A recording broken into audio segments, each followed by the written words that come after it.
There is a map that David Paulides does not show publicly.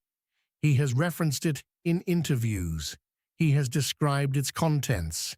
He has explained, carefully and without drama, why he does not display it. Because the moment a specific location becomes publicly associated with a pattern of disappearances, it affects the people who live there, the agencies that manage the land, and the witnesses who have already been reluctant to come forward.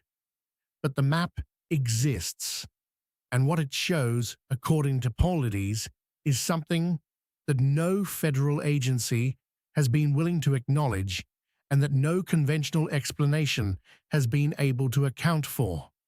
Clusters, specific geographic areas where human beings disappear at rates that are statistically anomalous, not slightly elevated, dramatically elevated. Areas where the density of unexplained disappearances is so far above what population and visitation numbers would predict that chance cannot account for it. Areas that appear again and again in Paulides' research across different states, different park systems, different decades of documented cases. And when you overlay those clusters on a map of reported encounter activity, the locations of visual sightings, physical evidence finds, and extended behavioral documentation for the beings described throughout this series, the overlap is not coincidental. The same places, the same drainages, the same elevation bands, the same geological configurations, the same areas that Indigenous traditions have identified for centuries as the places where the membrane between the human world and whatever lies alongside it is thinnest. The cluster is not a random distribution of misfortune across the landscape. The cluster is a pattern, and patterns in any serious investigation are never accidental. David Paulides spent 2 decades in law enforcement before leaving to pursue research that he has described as the most important and most disturbing work of his life. He is a former police detective. His approach to evidence is the approach of someone who has spent a career making the distinction between what can be documented and what can only be speculated. He does not speculate. He is explicit about this and consistent about it. He presents the documented facts of each case and notes the details that distinguish it from cases with conventional explanations. He leaves the interpretation to the reader. What he found over years of research and hundreds of cases was a body of missing person situations that could not be accounted for by the explanations that agencies offered and that the public largely accepted without question. Cases where people vanished from locations that, by any practical analysis, they should not have been able to vanish from. Where organized searches with experienced teams, tracking dogs, and aerial support found nothing in terrain that should have been findable. Where, when a body or a survivor was eventually located, the circumstances raised more questions than they answered. His entry point was unremarkable. He was researching a project related to National Park Service operations when a ranger, in an off-the-record conversation, mentioned that there were aspects of the missing person situation in the parks that the agency did not discuss publicly, aspects that did not fit the standard categories, aspects that experienced personnel simply did not talk about in official contexts. Paulides pressed. The ranger said more than he probably intended to, and Paulides began asking questions that the institutions responsible for the wilderness did not want asked. What he found when he asked those questions was the gap, the absence of data so fundamental to the subject that the absence itself became the first evidence of something wrong. The National Park Service does not track missing persons by park. This is the fact that he returns to consistently, the agency that manages over 80 million acres of federal land. The agency that tracks bear encounters, lightning strikes, trail erosion, invasive species populations, visitor injury categories, and dozens of other data points across all of its properties, does not have a centralized database of missing persons cases. When Paulides submitted Freedom of Information Act requests for this data, he was told it did not exist in centralized form. When he asked what it would cost to compile it, he was given a figure of $1.4 million. The same agency compiles detailed statistics on hundreds of other categories of park incident annually at no comparable cost. The data exists. The decision not to compile or release it is a decision, and decisions in investigation are always worth asking about. The geographic characteristics of the clusters that Paulides has identified across his dataset are consistent in ways that exceed what chance or visitor distribution patterns would predict. Proximity to water is the most consistent. An elevated proportion of the disappearances he documents occur near water features, streams, lakes, rivers, boggy areas, the convergence of multiple water sources. This is more specific than simply noting that wilderness areas contain water. The clustering is around specific types of water configuration, particularly the convergence points and the boundary zones where water meets terrain changes. This characteristic appears in the Indigenous frameworks with specificity. Water, in multiple traditions, is understood as a threshold, the place where the membrane between the ordinary world and the world alongside it is most permeable. The beings described throughout this series are most frequently encountered near water. The ceremonies that acknowledge those beings most often take place near water. The oral accounts of both positive and dangerous encounters between humans and the non-human presences of the wilderness cluster consistently around water. The missing 411 data and the traditional knowledge are pointing at the same geographic feature for reasons that neither the data nor the traditions fully explain. But the consistency of the pointing is itself significant. Elevation transitions are another consistent characteristic. Areas where valley floors meet steep slopes, where open terrain transitions to dense forest, where the landscape shifts character in a way that creates a boundary, an edge between one kind of place and another.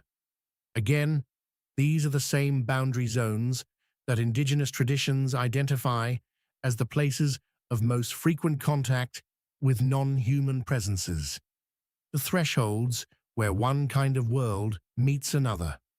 Boulder fields and complex geological substrates appear repeatedly in the cluster zones, areas with significant granite outcroppings, high piezoelectric terrain, rock that produces electrical fields under pressure, generating electromagnetic environments that are measurably different from surrounding areas. Several researchers working across this field have noted the correlation between high piezoelectric geology and elevated frequencies of both encounter reports and unexplained disappearances. The Uinta Basin in Utah, the location of Skinwalker Ranch, and the site of the densest multi-phenomena documentation in North American history, sits on exactly this kind of geological substrate. The overlap of cluster zones with encounter zones, when mapped across the continent, is the characteristic that Paulides discusses most carefully. He notes it He documents it. He does not claim causation. He asks the question that the overlap implies. What do these two phenomena have in common? And what does that commonality suggest about what is happening in those places? The question has not been answered. Not by any agency, not by any research institution, not by anyone with the resources and the mandate to pursue it seriously. The mechanics of the disappearances, the specific documented circumstances under which people vanish in the cluster zones, are where the research becomes most resistant to conventional explanation. Search dogs lose the trail. This appears in case after case across the dataset. Experienced tracking dogs, deployed within hours of a disappearance from a location where a fresh scent trail should exist in ideal tracking conditions, find nothing. Not a degraded trail. Not a trail that leads to water and stops, which would suggest a drowning. Nothing. The dogs work the area and come back to their handlers without having found anything to follow. This is not a normal failure mode for experienced tracking dogs in wilderness search operations. Dogs that can follow a days-old trail through rain and wind across complex terrain cannot find a trail laid an hour ago in dry conditions across soft ground. The failure is not explicable by the physical parameters of the search. The cases where dogs lose the trail immediately, where there is no direction of travel at all, are the ones that experienced search and rescue professionals describe as the most deeply disorienting, because they know what a person walking through forest leaves behind. They know what a dog following a fresh trail looks like, and they know from experience they cannot entirely put into words that whatever happened in those cases was different from everything their training prepared them for. Bodies found in searched areas. This is perhaps the single most disturbing characteristic in the dataset. A person vanishes. An extensive, methodical search is conducted of the relevant terrain, including the specific location where the body is eventually found. Multiple trained teams cover the ground. The search finds nothing. Days or weeks later, the body is found in the searched area. In some cases, in a location that multiple searchers passed within feet of. The explanations offered, that the body was hidden under debris, covered by subsequent snowfall, mist in poor visibility, do not account for all the cases. Some of the located bodies were in terrain that was searched in good conditions by multiple experienced teams. Some were in locations that were explicitly identified as priority search areas and thoroughly covered. Where was the person during the search? This is the question that hangs over these cases. The searches were real. The search teams were competent. The terrain was covered.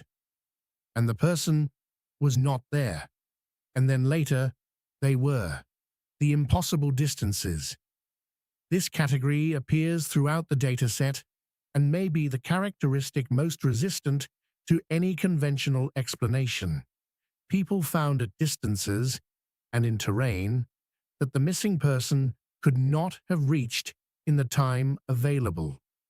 A small child last seen 40 minutes before the search began, found 2 days later, miles from the point of disappearance, in terrain that would challenge an adult hiker.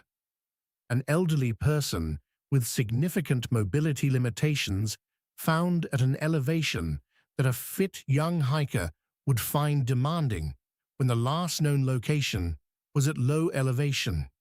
The distances are impossible, not difficult, not unlikely, impossible, given the time elapsed, the terrain, and the physical capabilities of the missing person. If those people walked to where they were found, They walked distances they could not have walked, through terrain they could not have crossed. In time, they did not have. They did not walk there. Something else accounts for the distance. And what that something is, no official investigation has ever stated directly. The case of Dennis Martin is the most discussed in the missing 411 literature. It is discussed not because its details are the most extreme in the dataset, but because the witnesses who were present at the time of disappearance and in the immediate aftermath provided accounts that were suppressed or ignored by the official investigation in ways that have never been adequately explained. Dennis was 6 years old on June 14, 1969, when he disappeared from the Great Smoky Mountains National Park in Tennessee. He was with his family on a trail near Spence Field. He and several other children had been playing a hiding game, hiding behind vegetation to jump out and startle the adults. Dennis hid behind a rhododendron thicket. He did not come out. The search that followed was one of the largest in the history of the national park system at that time. Green Berets from a nearby military installation were deployed. Hundreds of civilian searchers joined trained Park Service personnel. The terrain for miles around the point of disappearance was searched thoroughly, repeatedly, over multiple days. Dennis was never found. No remains, no clothing, no physical evidence of what happened to a 6-year-old child who disappeared from a trail in a well-visited national park in full daylight with his family nearby. What did not become part of the official investigation, what was reported to park rangers and apparently not followed up, was an account from a family in a different section of the park, miles from where Dennis vanished, who reported seeing something in the forest around the time of the disappearance that they could not identify. They described a large, dark figure moving through the trees, moving quickly, moving in a way that they described, independently of each other, when interviewed separately, as not normal. Not the movement of a human being, and not the movement of a bear. Something upright, something large, and against its body or in its arms, something that appeared to be a child. This account was reported to park officials at the time. It was not incorporated into the official investigation. It does not appear in the official search records. Researchers who located the family and interviewed them decades later found their account consistent and their recollections specific. They had seen something. They had reported it. Nothing had come of the report. Whether what they saw was connected to Dennis Martin's disappearance cannot be established, but the existence of the account and the decision not to pursue it is a fact of record that has never been explained. Dennis Martin has been missing for 55 years. The specific geographic zones in Paulides' research with the highest cluster density are worth examining in relation to what is known about encounter activity in those same areas. The Pacific Northwest, the Cascades, the Olympics, the Coast Range forests of Oregon and Northern California represents both the highest density of missing 411 cluster activity and the highest density of encounter reports on the continent. The same region that produced the Patterson-Gimlin footage. The same region whose indigenous traditions contain the most detailed and most specific accounts of the forest beings. The same region where the physical evidence, footprints, vocalization recordings, wood structures is most extensively documented. The cases from this region include disappearances, from established campgrounds. A child who walked a few steps from a family campsite and was gone in the time it took a parent to turn around. A hiker on a heavily traveled trail who was seen by multiple other hikers 30 minutes before his disappearance, and whose body was found weeks later in terrain that those same hikers had walked through after he vanished. The Great Lakes region, the forests of Minnesota, Wisconsin, Michigan, Northern Ontario, represents another high-density cluster zone. The Boundary Waters, the Upper Peninsula. The boreal forests where the canopy closes and the roads end, and the lakes are so numerous that they register on maps as more water than land. This is Anishinaabe territory, the territory of a people whose oral tradition describes, in considerable detail, the large forest beings and their relationship to human communities. The Appalachians, the southern mountain chain that runs from Georgia through North Carolina, Tennessee, and Virginia, represent a third major cluster zone. This is Cherokee territory, the territory of a people whose accounts of the Nunyunuwi, the stone-clad ones, are among the most behaviorally specific in any North American tradition.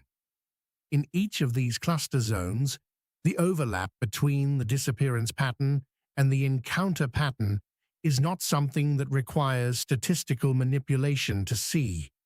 It is visible in the basic geography, the same drainages, the same elevation ranges, the same distances from human infrastructure, the same qualities of terrain and forest that both the encounter reports and the disappearance cases cluster around. The map shows the same places for both phenomena, and the agencies responsible for those places have decided not to look at what that means. There are cases in Paulides' research that involve survivors, people who disappeared, were searched for, and were found alive, whose accounts of what happened during the missing period are among the most difficult to evaluate and the most consistently dismissed. Some survivors have no memory of the missing period. They are found with no clear account of where they were or what happened. In some cases, physical evidence around them is inconsistent with the time elapsed. They are not as hungry or thirsty or physically depleted as the duration of their disappearance should have produced. In some cases, their body temperature is normal when hypothermia should have set in hours earlier. These cases are explained officially as exposure-induced amnesia and the resilience of the human body under stress. Both of these explanations are real phenomena that account for some cases. They do not account for all of them. Some survivors, particularly children, provide accounts of the missing period that are specific and internally consistent. Accounts of being with someone, being carried, being kept warm, being put down in a specific location and left there. The descriptions of whoever or whatever carried them share characteristics across cases involving children who could not have known each other. Large, dark, warm, strong, smelling of something they could not identify. Not frightening, not threatening, present in the way that something with intent is present. Purposeful, directed, aware. The accounts are dismissed as childhood fantasy or post-traumatic confabulation. They are not incorporated into official search and rescue protocols or official investigation methodology. They are not followed up, but they are consistent, and consistency in evidence means something. The children describe being carried. They describe being put down. They describe whoever carried them leaving, and they describe being found after that, in places that were searched before that, without understanding why the people looking for them had not found them earlier. The question of where they were before they were found is the question that their accounts answer and that the official record refuses to ask. Retired Park Service employees who have spoken to researchers after leaving their positions describe an institutional culture around this subject that goes beyond simple bureaucratic inertia. They describe awareness at certain levels of the organization, an awareness of the pattern, of the geographic concentrations, of the specific cases that do not fit standard explanations. This awareness does not produce investigation, it produces management. The organizational behavior of an institution that has decided certain categories of question are not going to be opened. One retired ranger, speaking to a researcher under condition of anonymity, described what he called the unwritten protocol. Not something he was told explicitly, something he absorbed through observation over years. Cases with certain characteristics, certain locations, certain absence of physical evidence, certain witness accounts that described unusual things were handled differently from standard search and rescue cases. Paperwork was completed, reports were filed, but the unusual elements were not pursued. They were noted and left. He described this not as active suppression, but as a kind of collective agreement not to look at something directly. The same way a group of people can share a room with something none of them want to acknowledge, not hiding it, not denying it, just consistently not looking at it. He said the places where this protocol was most consistently applied were the same places that the local indigenous communities had traditional protocols around, the same drainages, the same elevation zones, the same areas that the old people in the surrounding communities had always known were different. He said, the Park Service and the tribes agree on the geography, if nothing else. The same places that the tribes have protocols about are the places where we have the protocol of not looking directly at what's there. This parallel between the traditional knowledge that identifies specific places as significant and the institutional behavior that treats those same places as requiring a specific kind of management is one of the most significant details in Paulides' entire body of research. The institutions and the traditions are not communicating with each other, but they are, independently, organizing their behavior around the same places, and the behavior of both in those places is characterized by the same fundamental posture: careful, deliberate not looking. Whatever is in those places has produced, in the humans who are responsible for them, a consistent and enduring choice not to look at it directly. That choice has a cost. The people who disappear in those places pay it. The question that the Missing 411 research ultimately forces, the question that the data accumulates toward regardless of how carefully Paulides avoids stating it directly, is not a comfortable one. Is there something in specific areas of North American wilderness that is interacting with human beings in ways that produce these disappearances? Something that operates outside the physical parameters that conventional search and rescue methodology is designed to address. Something whose presence correlates with the geographic and geological characteristics that Paulides has documented and that the indigenous traditions have described for centuries. Paulides will not answer this question. He is consistent and explicit about that. He presents the data. He notes the patterns. He asks the question of why the data is not being compiled and the patterns are not being investigated. He leaves the interpretation to the reader.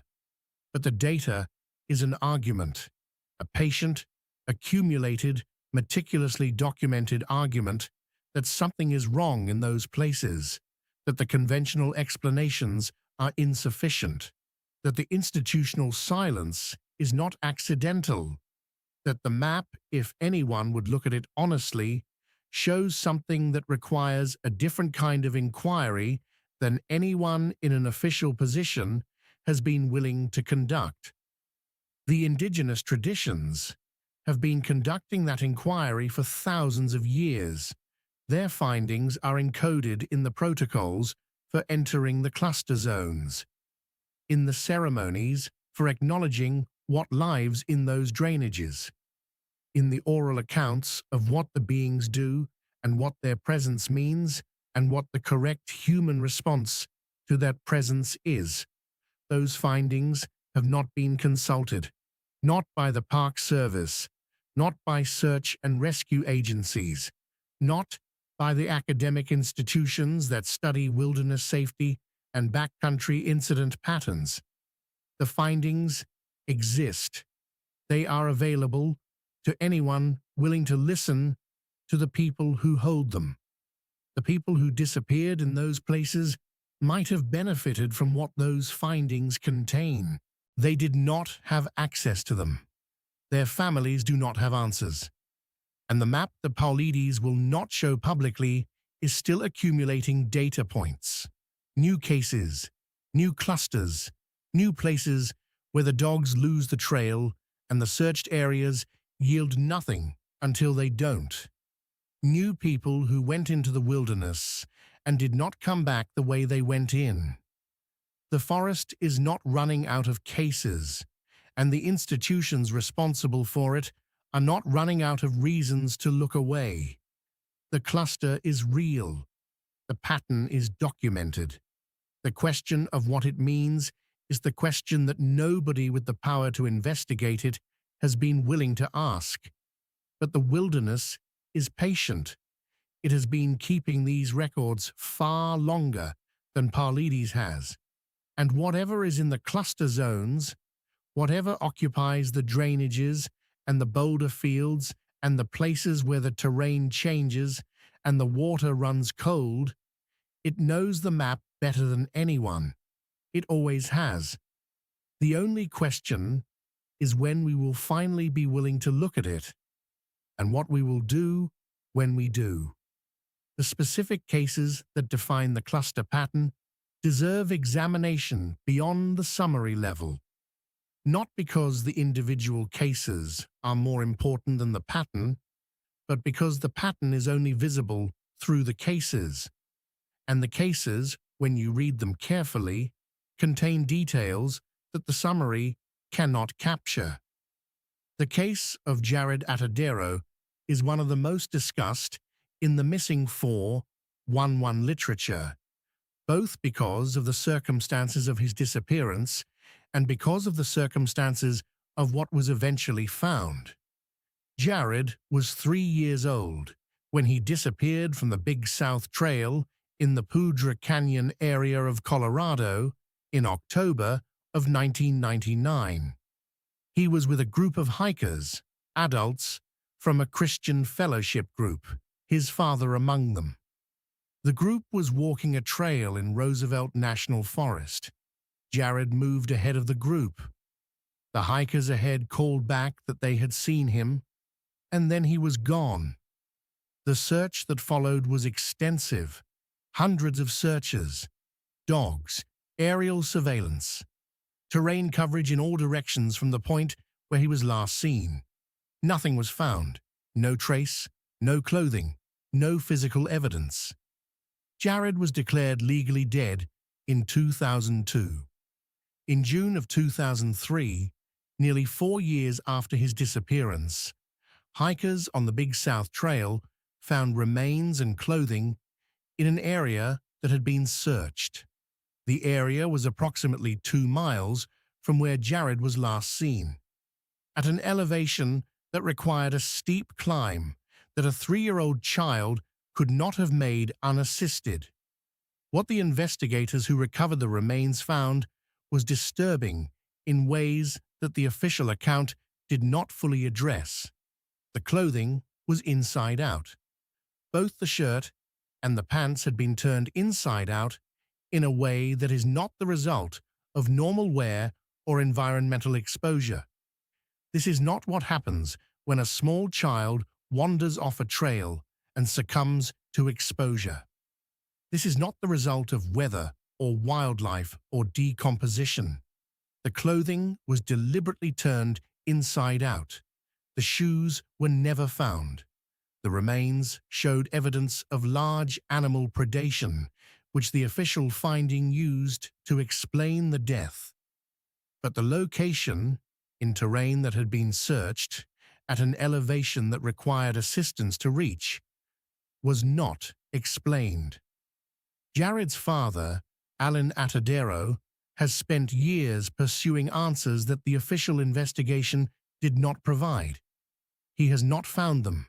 He has found, instead, the same institutional silence that Paulides documents across case after case. The case is officially closed. Jared died of exposure and animal predation. The clothing turned inside out, the missing shoes, the impossible elevation, the searched area that yielded nothing for 4 years. None of these are addressed in the official closure. They remain in the record, unanswered. The case of Keith Reinhard represents a different category within the missing 411 dataset. Not a child, not an inexperienced wilderness traveler, an adult, physically fit, experienced in the specific terrain where he disappeared. Reinhard was 36 years old in 2007 when he vanished in the Allegheny National Forest in Pennsylvania while on a mushroom foraging expedition in an area he knew well. He was found dead 13 days later, approximately 3 miles from where he was last seen. The cause of death was listed as hypothermia. The manner of death was listed as accident. What the case file contains, for anyone willing to read it carefully, is more complicated.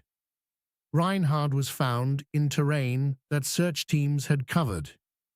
He was found in a drainage that was explicitly searched. He was found without his shoes, which were located separately. He was found with his clothing in a condition inconsistent with 13 days of exposure, in the conditions present during the search period. The investigating pathologist noted that the physical evidence was consistent with a relatively short period of exposure rather than 13 days. This observation appeared in the case file and was not followed up. If Reinhard died of hypothermia in the location where he was found, the physical evidence suggests he died there much more recently than 13 days after his disappearance. Where was he during the 13 days? This question was not asked. It was not pursued. The case was closed. The shoes were never explained. The condition of the remains was not reconciled with the timeline. The fact that he was found in a searched area was not addressed. Keith Reinhard's family has not received satisfactory answers. The case remains officially closed and effectively unexplained. The water connection in missing 411 cases has a specific geographic signature that Paulides has documented, but that the broader discussion of his research rarely examines in detail. It is not simply that disappearances occur near water. It is that they occur with elevated frequency near specific configurations of water. The convergence of streams, the outlet zones of lakes, the places where water from multiple sources comes together before continuing in a single channel. Hydrologically, these convergence points are distinctive. The water chemistry changes, the sediment load changes, the electromagnetic environment changes. Water, moving across certain types of rock and sediment, generates electrical differentials that can be measured. The microbiome of convergence zones is different from the microbiome of single-channel streams. Whether any of these physical characteristics is relevant to what happens at these locations is not known. What is known is that they are consistent, and that the indigenous traditions that identify water convergences as threshold zones, as places where the membrane between worlds is most permeable, have been noting this same geographic specificity for as long as their traditions extend. The Park Service employees who spoke off the record about the unwritten protocol described, when pressed for specifics, a consistent geography. The cases they remembered as different, the cases that produced the particular institutional silence, were cases that occurred near water, near specific kinds of water, the convergence zones, the places where the drainage gets complicated. The rangers, who had been in the field long enough, had learned without anyone telling them explicitly to approach certain water configurations with a different kind of attention. Not fear exactly, awareness. One retired employee put it this way: there are places on the river where you just keep track of your party more carefully, where you count heads more often. Not because anything has happened in those specific spots necessarily, just because you've been doing this long enough to know which places feel different. And in my experience, the places that feel different and the places where things go wrong when they go wrong are the same places. He said, I couldn't tell you why. I just know it's true. The traditional knowledge would tell him why, in considerable detail, with protocols for how to behave in those places and what to do if something went wrong. That knowledge exists. It is available. The institutions that manage the land where those places are located have chosen not to access it. The cost of that choice is measured in part in the cases that Paulides documents. The phenomenon of bodies found in previously searched areas is, in some ways, the most epistemically significant characteristic in the missing 411 dataset, because it does not require any exotic explanation to be disturbing. It requires only that the documented facts be taken at face value. Search teams search the area. The person was not there. Later, the person was found in that area. There are three logical possibilities. The search teams missed what was there. This happens. It is the simplest explanation, and it accounts for some cases. Searchers in difficult terrain, in poor visibility, with limited time, miss things. This is documented and acknowledged. The person was not in the area when it was searched and arrived there later. This accounts for some cases, people who were mobile and moving, who crossed into a searched area after the search moved on. In cases involving mobile adults, this is possible. In cases involving immobile, injured or deceased individuals, including the cases involving very young children, it requires that someone or something moved them into the area after the search. The third possibility is the one that no official investigation will state directly, that the person was in the area but was in some condition or some state that made them invisible to conventional search methodology, that the search did not miss them through human error, that something about the circumstances of their disappearance placed them in a condition that ordinary searching could not find. This third possibility is not a conventional explanation. It does not fit the frameworks that search and rescue agencies operate within. It is not a conclusion that any official report will contain, but it is consistent with what the indigenous traditions describe about what happens in the cluster zones, about what the beings that inhabit those zones are capable of, about the conditions under which human beings enter states that make them inaccessible to ordinary human perception and ordinary human search. The traditions have language for this. The research tradition does not. And the gap between those two vocabulary sets is where the unanswered cases live. The institutional response to Paulides' research has been consistent in its character, if not always in its specific content. Silence. Dismissal where silence is not possible. And on occasion, something more pointed. The suggestion that his work is irresponsible because it causes distress to families without providing answers. This last argument deserves examination because it inverts the actual situation in a way that is instructive. Paulides' work causes distress to families who already have distress that was not caused by him. The distress was caused by the disappearance of their family member and by the failure of official investigations to provide adequate explanation. Paulides is documenting the distress and the inadequacy. He is not its source.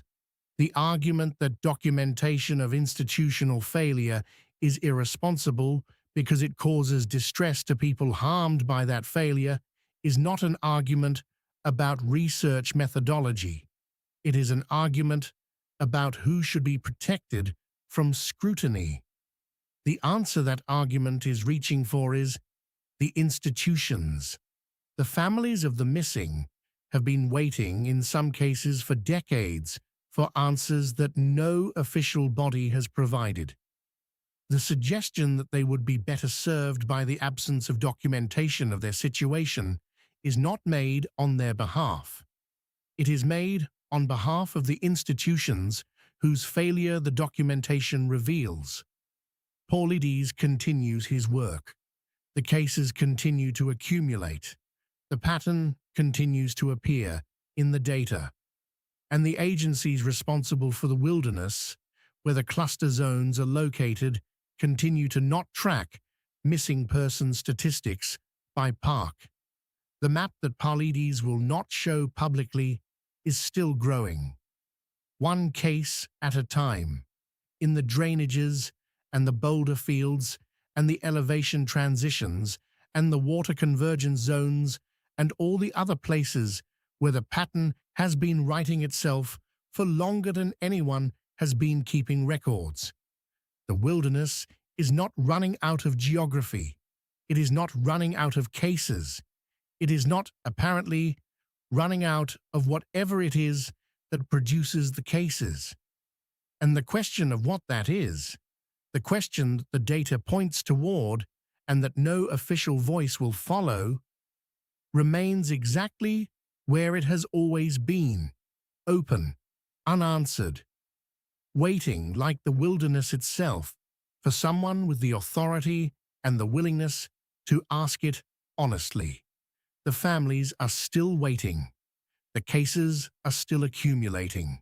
And somewhere in the cluster zones, in the drainages where the dogs lose the trail and the terrain changes and the water comes together from multiple directions, whatever the data is documenting is still doing what it has always done, in the same places, by the same patterns, with the same invisibility to the institutions responsible for the land, and the same visibility to the people who have been living alongside it for 10,000 years and who have never needed a map to know where it is. The convergence of two independent bodies of evidence, Paulides' documented disappearance clusters and the documented geographic distribution of encounter activity, represents something that the research community has been slow to address directly. Both bodies of evidence are real. Both are documented. Both show geographic concentration in the same specific types of terrain. And the researchers who work primarily in one domain and the researchers who work primarily in the other have, for the most part, maintained a careful distance from each other's conclusions. This distance is understandable. The credibility challenges facing both fields are significant, and each association with the other compounds them. A missing 411 researcher who explicitly links disappearances to forest beings faces a level of institutional dismissal that even the already substantial dismissal of their research has not produced. A Bigfoot researcher who explicitly links encounter activity to missing persons faces the same problem in reverse, with the added weight of the potential harm to families of the missing. But the geography does not respect the professional discretion of the researchers. The same drainages, the same elevation bands, the same water configurations, the same geological substrates, the same distance from human infrastructure, the same indigenous protocols, from the same communities, around the same places. The overlap is not a conclusion, it is an observation. It requires explanation. And the explanations that do not require acknowledging the overlap are, in the aggregate, less adequate than the pattern they are trying to account for. Something in those places produces both phenomena, or the same thing produces both phenomena, or the conditions that produce one create the conditions that enable the other. None of these possibilities is simple. None of them is comfortable. None of them fits neatly within the frameworks that official agencies use to manage the lands where those places are. But the data is not obligated to fit those frameworks. The data exists independently of the frameworks used to interpret it, and the data, accumulated across decades of independent research by people with no coordination and no shared agenda, keeps pointing at the same places and suggesting that something there is different from what the frameworks say it should be. The cluster is real. The encounters are real. The overlap is documented. The question of what it means remains the question that everyone with the authority to investigate it has declined to ask. There is something that the families of the missing deserve to know, even if no official source has been willing to tell them. The pattern that Paulides documents is not random. The disappearances that defy conventional explanation are not distributed uniformly across the wilderness. They are concentrated. They occur in specific places, with specific characteristics, in specific circumstances that appear again and again across independent cases. This is not comforting, exactly, but it is something. It means that what happened to their family members is not simply the arbitrary cruelty of wilderness risk. It is part of a pattern, something that has been happening in those places for a long time, something that the people who have known those places longest, the indigenous communities whose traditional territories encompass most of the cluster zones, have been describing and managing through accumulated traditional knowledge for centuries. It means there is more to know, more than the official files contain, more than the conventional explanations acknowledge, more, perhaps, than any currently available framework can fully articulate. But the direction of the more is not toward randomness or chaos. It is toward pattern, toward something that is consistent because it is real, and that is real because it has been producing consistent evidence in consistent places for longer than any of us have been keeping records. The families deserve investigators who are willing to follow that pattern wherever it leads.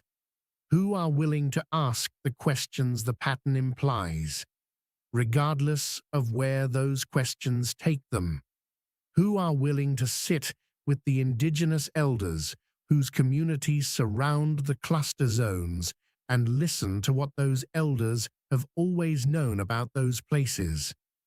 They have not had those investigators. They have had institutions that manage by not looking and agencies that track everything except the category of data that would make the pattern visible. The research community that Paulides represents is not those institutions.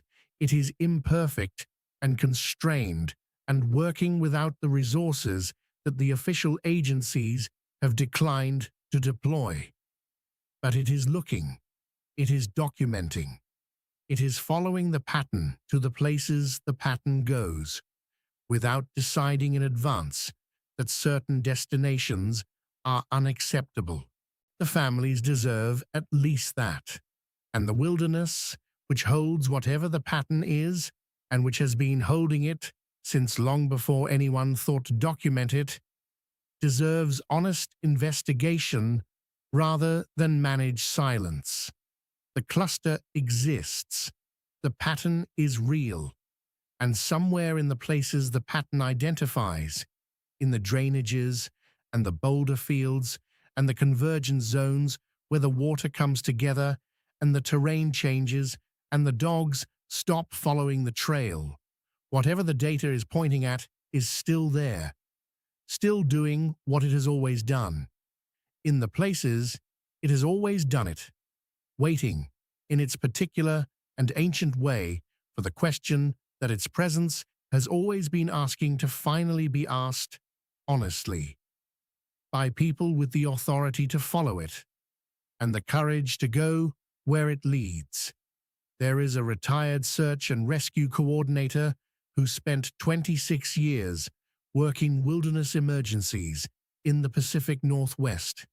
He agreed to speak to a researcher under condition that his name not be used. He is not a fringe person. He is not someone who has spent his career on the edges of the subject. He spent his career at the center of it, coordinating the organized response to exactly the kinds of incidents that Paulides documents. He said, "In 26 years, I handled hundreds of search and rescue operations. Most of them were straightforward. People got lost. People got hurt. People made bad decisions and paid for them. I understood those cases. I knew what had happened and why." He paused, then he said, "But there were maybe a dozen cases over my career that I never understood. Cases where the search should have found something and didn't. Cases where we found what we were looking for in a place we had already looked. Cases where the physical evidence didn't match the timeline and didn't match the terrain and didn't match anything in my experience." He said, "I never talked about those cases publicly. I still don't really, because I don't have an explanation for them. And in my field, you don't talk about things you can't explain. You just carry them." He said, "But I'll tell you this. The places where those cases happened, the specific drainages, the specific sections of certain rivers, the specific parts of certain forests, they're always the same places. I worked 26 years across a large area, and the cases I can't explain cluster in maybe 8 or 10 locations, the same locations, year after year. Different victims, different circumstances, same locations." He said, "I don't know what that means, but I know it's true. And I know that the people in those communities, the people whose families have been there for generations, they know those locations too. They know them as places you're careful around, places you don't go alone at certain times, places with history." He stopped. Then he said, "I've sat with some of these elders, not professionally, just sat with them. and they know those places in a way that I never learned how to know them. They know what's there. They've always known.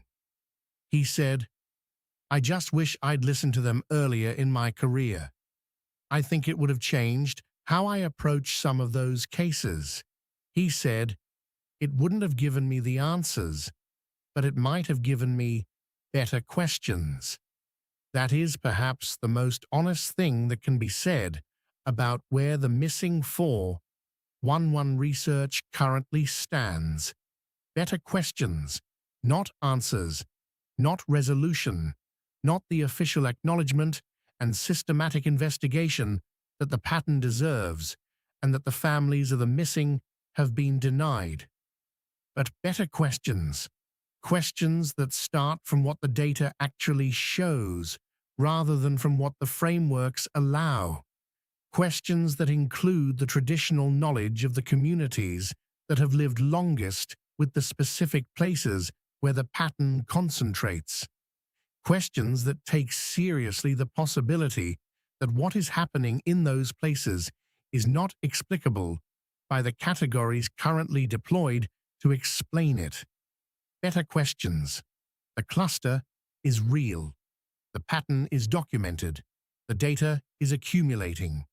And the wilderness is waiting, with its characteristic and ancient patience, to see if the people asking questions will finally ask the right ones.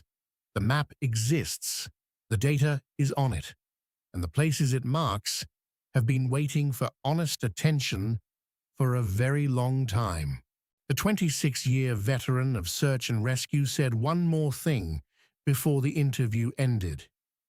He said, the cases I carry, the ones I never understood, I've thought about them for years. I've thought about what was different about those places. What made them the places where the normal rules didn't seem to apply? He said, and the only honest answer I've arrived at is that I don't know what makes those places what they are. But I know they are what they are. And I know that the people who have always lived near them have always known it. And I know that the institutions I worked for have spent decades making a point of not knowing it. He said, that choice, the institutional choice not to know, has a cost. The cases I carry are part of that cost. He said, the families of those people deserve better than that cost. Then he said he had to go, and the interview ended, and the cases he carries are still unsolved, and the places where they happened are still the same places, and the cluster is still real, and the pattern is still waiting for the honest investigation it has always deserved. Tonight and every night, in the places the map marks, in the drainages and the boulder fields, where the dogs stop, where the searched areas yield nothing until they do, where the water comes together from multiple directions, and where whatever the data is pointing at has been living and moving and doing what it does since before the first person thought to draw a map of where it happens. The map exists. Someone should look at it, really look, and ask what it means, and follow the answer wherever it goes. The families are still waiting. The places are still there. And the pattern is still writing itself, one case at a time, in the same places, as it always has. The wilderness does not keep its records in ways that agencies can deny. It keeps them in the land itself, in the drainages, and the soil, and the water, and the ancient trees that were standing before the first road was built within 100 miles of them.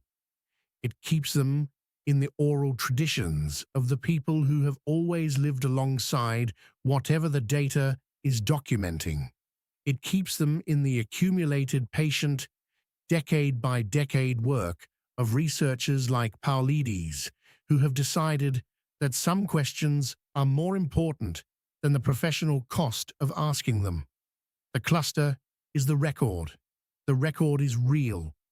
and the wilderness is not done writing it. Somewhere in the cluster zones tonight, a family is missing someone.